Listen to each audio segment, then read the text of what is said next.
एक बार की बात है, एक गांव में टुनटुनी नाम की चिड़िया अपने माता पिता के मरने के बाद अपने चाचा कड़कनाथ सेठ के साथ रहती थी, लेकिन वो बहुत जालिम था। जब देखो तब किताबों में आंखें गड़ी रहती हैं। सुनो, आज मुझे भिंडी खाने का बहुत मन कर रहा है। जा मेरे लिए बाजार से भिंडी लेकर आ। लेकिन चाचा जी, हमारे गांव के सब्जी वाले अंकल तो अपने किसी रिश्तेदार के यहाँ गए हैं। आज भिंडी लेने शहर जाना पड़ेगा और शहर तो बहुत दूर है ना, आने में बहुत समय बर्बाद हो जाएगा। ऊपर से मेरे एग्जाम भी शुरू होने वाले हैं। देख, तू मेरे रहमो करम पर जिंदा है, समझ गई ना? इसलिए मैं जो भी हुक्म दूंगा तुझे मानना ही पड़ेगा। मेरे लिए भिंडी लेकर आ, वरना मैं तेरी किताबों में आग लगा दूंगा, आग। अपने चाचा की इस तरह की बातें सुनकर टुनटुनी बहुत गुस्सा थी, लेकिन वो मजबूर थी। वो भिंडी लेने के लिए शहर चली जाती है। थोड़ी दूर चलने के बाद वो एक सुनसान रास्ते पर पहुंच जाती है। तभी उसे जिगरबाज नाम का एक बदमाश मिलता है। वो सुनसान सड़क पर पक्षियों को अकेला देखकर उनसे पैसे छीन लेता था।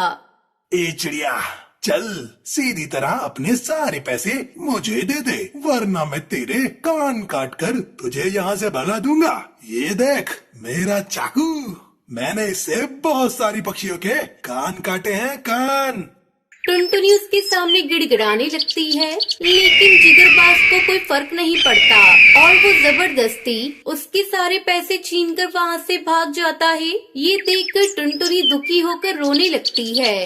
तभी अचानक उसके पास एक बड़ी सी ट्रेन आ जाती है। अचानक सड़क पर ट्रेन को देखकर टुनटुनी को अपनी आंखों पर यकीन नहीं होता। तभी ट्रेन में से एक भूतिया चिड़िया की आत्मा बाहर निकलती है। सुनो चिड़िया, मैं अच्छी भूतिया चिड़िया की आत्मा हूँ। मैं यहाँ तुम्हारी मदद करने आई हूँ। चलो ट्रेन के अंदर आ जाओ।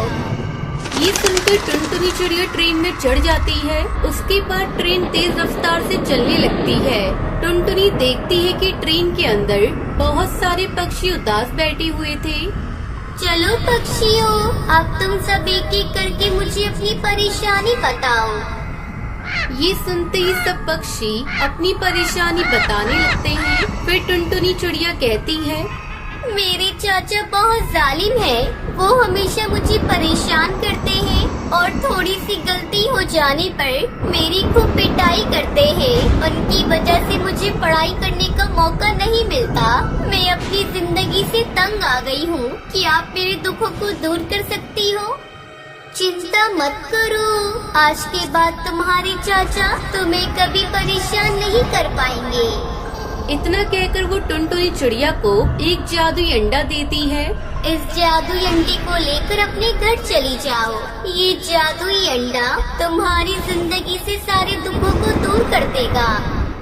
उसके बाद भूतिया टूनी चिड़िया की आत्मा की ट्रेन टुनटुनी को उसके घर के सामने छोड़कर वहाँ से चली जाती है। क्यों री टुनटुनी की बच्ची, मैंने तुझसे भिंडी लाने के लिए कहा था, हैं? कहाँ है मेरी भिंडी?